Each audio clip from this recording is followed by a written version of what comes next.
Welcome home. I'm Tamara Alicia, your host, and this is Soul Drops, a podcast dedicated to the expansion of the heart, mind, and soul, a safe place for reflection, healing, and self-understanding. Take a deep breath with me, and let's begin.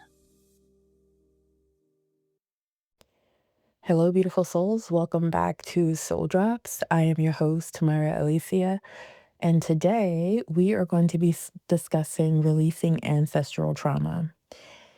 Now, I have been working closely with my ancestors, and a big part of that work has been releasing ancestral trauma that I know that I have. For me, it hasn't just been about scarcity, which I've talked a lot about on this podcast. It's also been about the fear of receiving help, um, emotions, compliments, and also hyper independence that I carried as if I always had to do everything alone on my own. And, I was just the woman against the world. And I talked about that like 2 episodes ago. So these patterns that I had, and some of them still have, but I'm working through, didn't start with me, but they definitely shaped how I lived for years. And learning to see them for what they are, and that they are basically just inherited survival techniques that I've picked up along the way, and learning to begin to release them is what has inspired this episode. So you may be thinking, if you're holding on to any ancestral trauma, I would definitely say a lot of us are, right? These are wounds, they are beliefs, they are survival patterns that have passed down through generations. These are the things that our parents said, that their grandparents said to them, and so on and so forth. And these things have honestly shaped our lineage. And the truth is that here in this present day, through us, through me, through you, they don't belong to us. And I have looked so deeply into this. One inspiration was this book called The Body Keeps the Score. And I'll put it in the description because it is a book that I absolutely love. But I also read a lot of articles and things like that. And I started learning about our DNA and how our DNA sequence doesn't change from trauma itself, but the way that the genes express themselves can change. So if you or anyone in your family or your lineage has experienced stuff like famine or war, slavery, extreme stress or abuse, that can actually add or remove something called chemical tags on your DNA. And these tags kind of like they don't rewrite the code of your DNA, but they act like these switches or levers turning genes on or off or up and down, essentially changing how the gene expresses itself.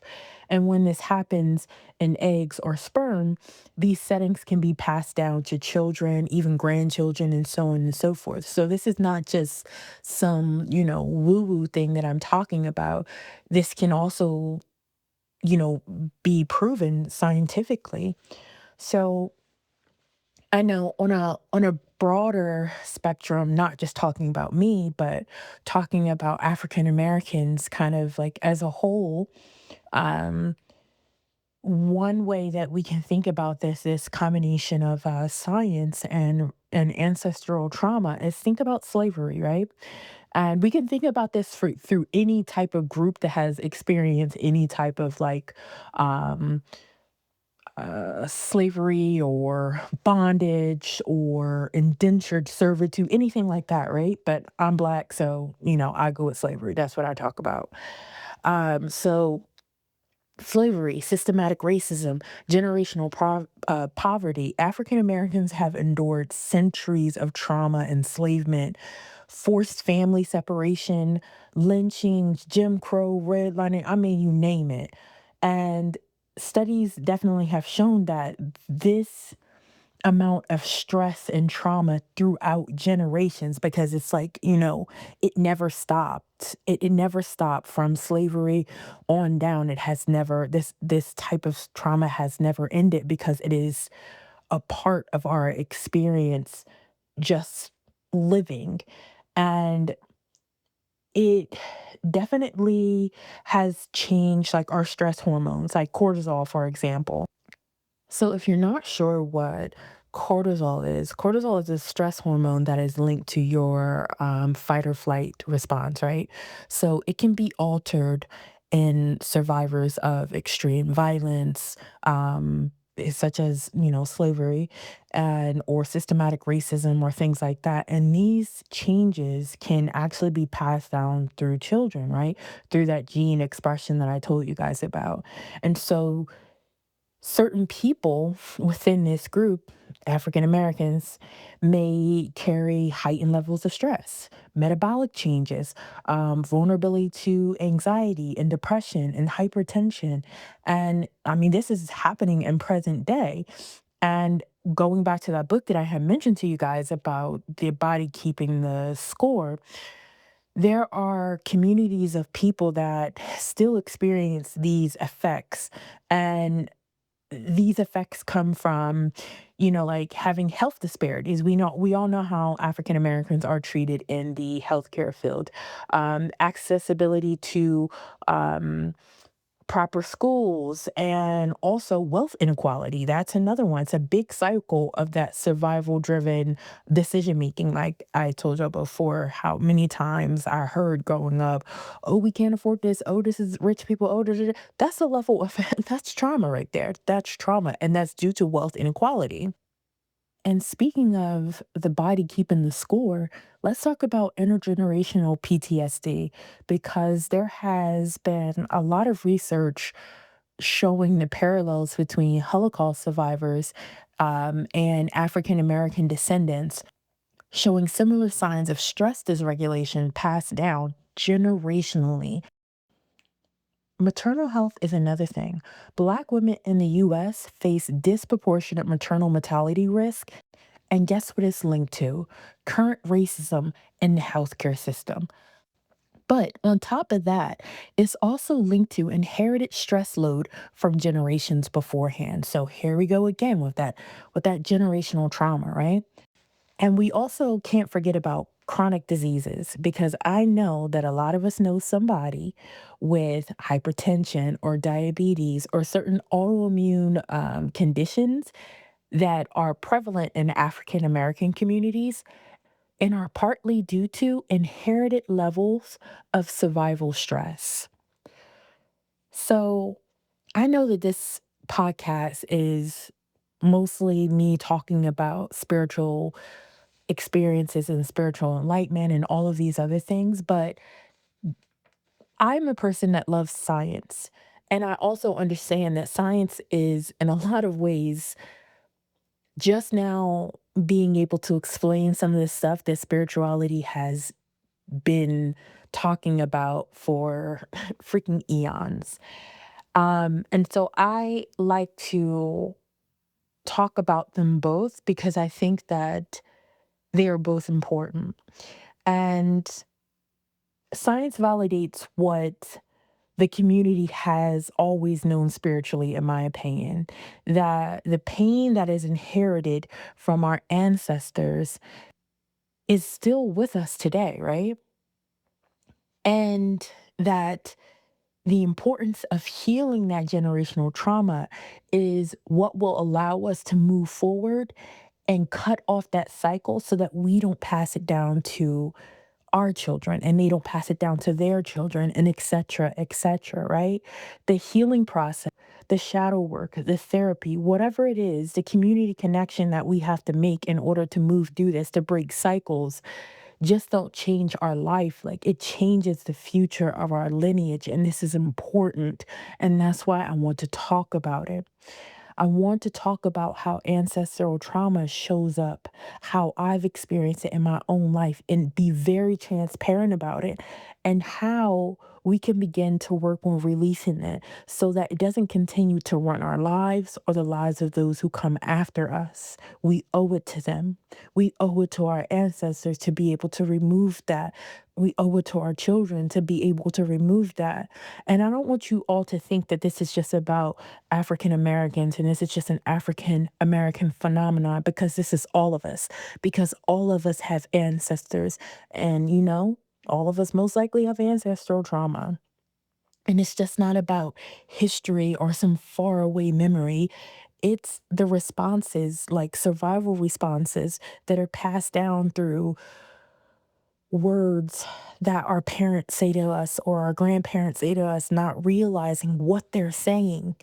Silence, because sometimes it's just the silence of things. Sometimes you're in a family where no one says anything and no one talks, but that shit is loud.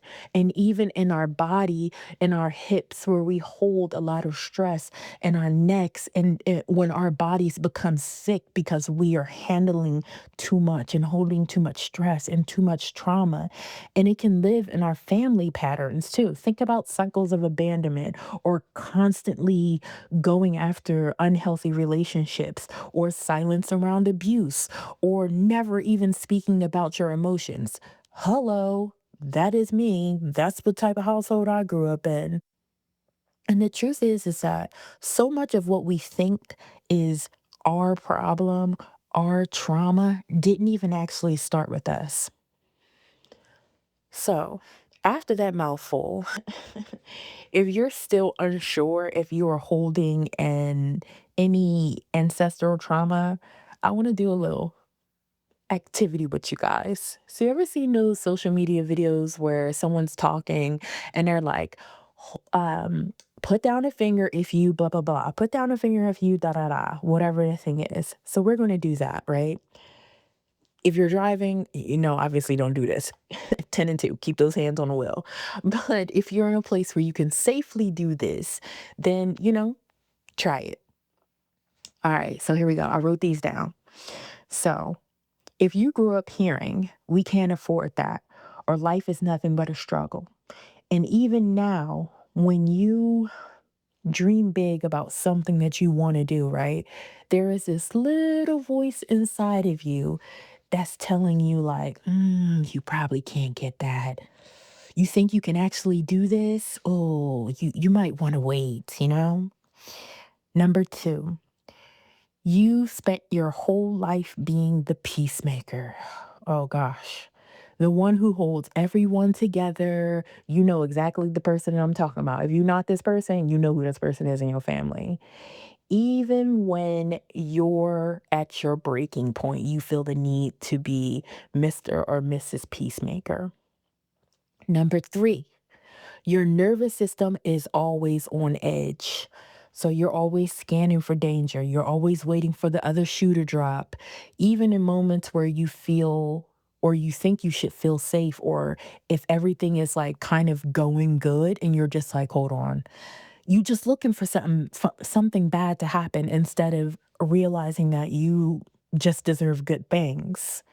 Number four, you carry the weight that being the problem solver for everyone is your job.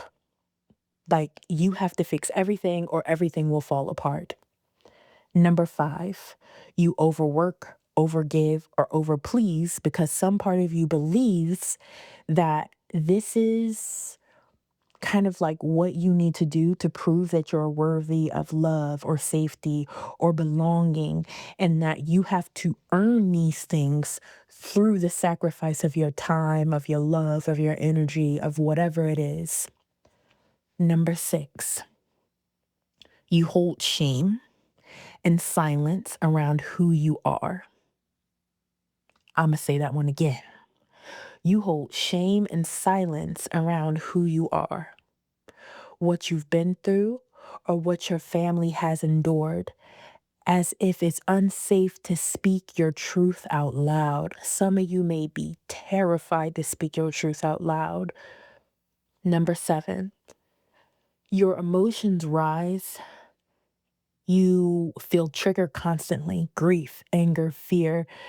They seem to be like a big part of your life and you can't figure out why. Like you don't understand why you're angry or you're like sad or you're afraid all the time. It's just like a feeling in your body, like you're holding these emotions and you really don't know where they came from. You inherited, I'm sorry, number 8, y'all. You inherited rules that you never asked for.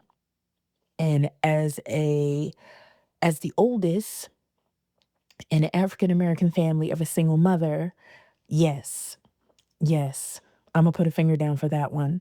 The caretaker, the strong one, the cycle breaker, carrying responsibilities that don't belong to a single person. Yes, yes, yes. I hope y'all hear these snaps. Yes, because that is me all day. Um, you feel resistance when you have joy, abundance, or any kind of ease show up in your life as if thriving is a dangerous thing and survival is easier. I know people like this. I know people just like this. I just want you guys to know that deep down, your healing is just not for you, right?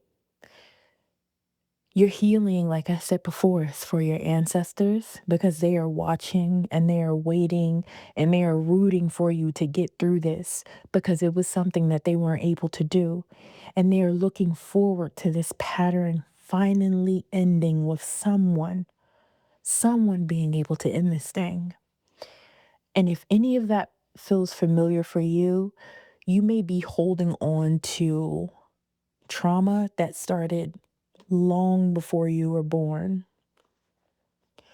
For me, one of the clearest examples of this, and I've talked about this until my first face turns blue on this podcast, is growing up and like literally every day, y'all, I was told, oh, we can't afford that. Oh, you have to be rich to do this. Oh, we'll never be able to have that. It was just like a constant thing, like constantly. And so it took me years and years and years to break that train of thought. And I broke it when I had my kids. Like, man, when I say my kids are my saving grace, like literally, if it was not for them, I don't think I would have broken half of the ancestral trauma that I did because I was determined not to pass that down to them. Like in my house, we don't say I can't. We just say, "Oh, I don't know how to do that right now." Right? But there is no can't. There is no I'm not smart enough. There is no I'm not what it there they it ain't none of that. It ain't none of that. It ain't none of that. We ain't talking about none of it's we don't do none of that stuff. And I always will always encourage my kids that they can do whatever they want to do. It's just about if they want to do it, you know? And even when I am, you know, not at the pinnacle of my income generation or whatever, the I realize that abundance is more than just material wealth, right? Abundance comes in the relationships that you have, the way that you think, the amount of gratitude that you hold, the amount of love and care and that you provide to yourself and also that you provide to others. And so when I am not tapped into the abundance of monetary wealth, I always have a another source of abundance that I am constantly reaching into. And so it helps to not navigate back into that space of scarcity like it was when I was a lot younger. And a big part of that is because I don't want my kids to grow up with that. I don't want to pass down that ancestral trauma to them. That was going to stop with me. It was not going any further. So, thank you, Zori and Garrett, because you guys are y'all the real OGs. So, how do we begin to even release ancestral trauma, right? Saying all that. I'm going to provide a PDF resource of this because it's a little bit lengthy. But I am still going to talk about it here. I just want to let you guys know that. So, a deeper process for releasing ancestral trauma is, first of all, acknowledge. You have to acknowledge it because trauma loves loves some good old silence, right? The first act of releasing trauma is by naming what it is, right? You have to talk about it. You have to speak the truth. You have to talk about those patterns of scarcity and abandon and fear that get and start with you. A lot of times I feel like we just are silent and we carry this stuff around as our personal shame, and it's not. Like, I had someone ask me before, "Oh, is your family mad that you speak so freely about, the things that you have went through?" That's not that's not my business. That's not my business. I'm not calling no names. I'm not putting anybody out there, but what I won't do is dilute my story, my journey, my healing, what my experience is, just because someone else does not want to face the responsibility of their actions and they want to live in their trauma instead of healing it. That ain't got nothing to do with me. So we have to talk about that, guys. Don't worry about what your family gonna think. Don't worry about your spouse, your kids, nobody. You have to do this for you because trust me, it's gonna work out. It's going to work out. You have to honor the fact that even though this pain lives inside you, that it's not yours and it's not shame, and don't associate shame with it. Sometimes when we think about ancestral trauma, we have to think about people did things that they thought they needed to do to survive. But you're not on survival mode anymore. You don't have to live like that. And so I want you to start thinking about ways in which you can step out of that silence. Another thing is awareness, right? Trauma is not only in our mind, but it's in our nervous systems. So there was an activity that I did one time. It was like a meditation where I sat really still and I kind of did this full head to toe body scan. And I noticed that in places where I felt like a I don't want to say it's like a not I don't know what type of feeling it is. It's like almost like a little like, let's say you're driving down a smooth road and then there's like a little hiccup, like a little pothole or something like that. It kind of feels like you notice that the road isn't smooth anymore. And so you just mentally note where that tension is, right? Where it's coming up for you. And then you try and figure out what it is, right? Like, what does it feel like when you focus on that aspect of your body and practice breath work, practice yoga, practice it's something called somatic shaking. You can look it up on YouTube and allow yourself to feel whatever you need to feel. If you need to scream, if you need to cry, if you need to, you know, just kind of like bang your hands on the floor, do whatever it is that you need to do to release this from your body because it is impacting your health. It is impacting your nervous systems. Another thing is talking to your ancestors. The first time I spoke to my ancestors was, I want to say I was like 28, 29. It was like a little bit after I had my first spiritual experience. I wasn't even aware of my ancestors at the time, and it was just like slowly they kind of came in and showed themselves to me, and I can remember just feeling so much love, and it was a different kind of love than human love. I was actually journaling about this today because it's a type of love that I don't know if humans are actually capable of, to be honest. It feels like, first of all, there are no conditions, like zero. It doesn't matter what you do, there are no conditions. I'm still gonna love you regardless. Um, and it's like a love that's like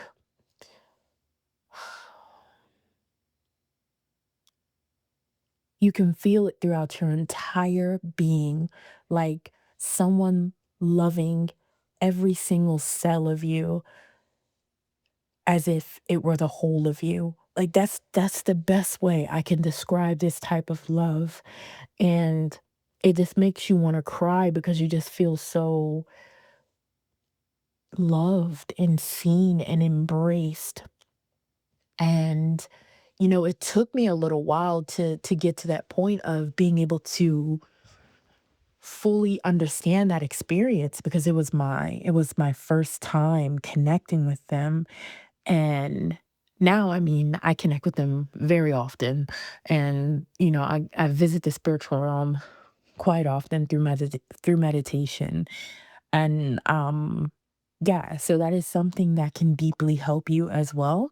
And if you need help with that, let me know. Also, I would say another thing that helps a lot is reprogramming the narrative, right? So, like I said, trauma is a lover of silence, right? And so, one thing that you can do is you can actively reprogram how you talk to yourself and ask yourself questions about, is this true? So, for example, if you say to yourself, I'll never be able to get this job, right? Why do you feel like you won't be able to get this job? What makes you any less qualified, any less intelligent, any less worthy of anyone else that's trying to get this job? Where did you pick up this thought or belief that you are not capable of doing something that you put your mind to? And if you got that from your parents, think about how their parents talk to them. And ask these questions if you have an open relationship with your parent that you can. Or if you can't, then, just I want you to think about your experience. Lastly, we have to talk about learning how to release. And when I say learning how to release, it's because a lot of times when we have trauma, we want to point the blame. And it's understandable, right? That's a human reaction. That's something that we want to do. You may even in your mind say, like, man, I'm jacked up because my parents did XYZ or whoever raised me did XYZ. But we also have to understand when we're moving through a space of healing, blame really serves no purpose, right? Especially blaming someone that is still in the space where they have no desire to heal anything, no desire to take responsibility. We are only harming ourselves by going to these people and asking them to be in the space that we are in. So, if you decide, I want to go and talk to my mom or my dad or whoever it is that raised me to talk about this trauma that I experienced, to talk about how I can see that this is a cycle in my family that has been passed down and has been passed down, and they decide that that ain't what they want to talk about, that what you're saying has nothing to do with them. I want you to understand that there is going to come a time where you just are going to have to release that. And I'm telling you guys this because I experienced it. I literally told my mom all that I went through when I was growing up, and she told me that I was lying. She has her own stories, her own narrative. She has memories that I don't even know about, y'all. That me, my brother, and my sister are like, bro, that never happened. That never happened the way she remember it. And you know what? I can't argue with her and I can't be mad with her because maybe this is the way that she deals with her trauma. Maybe this is the way that her brain helps her to, I don't know, deal with what she has or hasn't done. But what I'm not going to do is ruin the work that I have done on myself by becoming angry and arguing that she doesn't acknowledge the trauma that she's put me through when she won't even acknowledge the trauma that she has been put through. You get what I'm saying? Like, you can't be mad at that. And you have to release it. I mean, you can be because it's your feelings. But, I want you to think about the value of that because then now you're adding on something else that you have to heal. Like, oh, I'm mad at this person. now you got to get over that, got to get over that too. So just think about that, right? This is powerful work, and not because it like magically erases the past, because it doesn't. But what it does is it allows you to start building a bridge to a new future that is going to work for you and anyone else that comes after you. So I know this episode was kind of long, kind of heavy, in comparison to I think like the last two episodes were which were a tad lighter. But this was something very important that I wanted to talk about. And releasing ancestral trauma isn't just about rejecting or isn't about rejecting where you came from at all, because where we came from, it can define us in a way that allows us to heal and help others. It's about honoring our lineage. It's about honoring the fact that we are able to stop the negative cycles that have gone through our family, and just saying like, hey, this ends with me. This ends with me. When you heal through this type of trauma, you just don't heal yourself. You heal backwards and you heal forwards. You give your children and their children a chance to live free from these patterns that we can see consistently throughout our families. And we say, oh, this is toxic. Oh, this is dysfunctional. Okay, I get you. And it is. So let's stop it with us. Let's stop it with us and not pass these lived patterns down to our children so that they don't have to do the work of unlearning it and dealing with ancestral trauma the way we have to. So I'll leave you guys with this one question, and I really want you to think about this because this is important. I want you to think about what story, what belief, and what patterns did you inherit that you are ready to release, because all of us have them. All of us have those moments where we're just like, I just wish I wasn't like this, or I wish that I could let go of this, but we just don't know how, or we feel like we don't know how, or we feel like it would be too hard. And it can be challenging, but it's not impossible. So if today's episode resonated with you, I would love to hear your reflections. Share this with someone who needs a reminder, and know that you are not alone in this work. I have also included, like I said, the PDF link in the notes with the process for deepening and also releasing ancestral trauma. And if you're ready for deeper support on your healing journey, you can connect with me at Tamira Alicia at souldropspodcast.com. That's my email. Or you can go on my website at www.souldropspodcast.com/work with me and book a life coaching session. Thank you for listening. Thank you for holding space for me and being here. And thank you for doing the work to release the trauma that you have inherited. Talk to you in the next one, guys. Bye.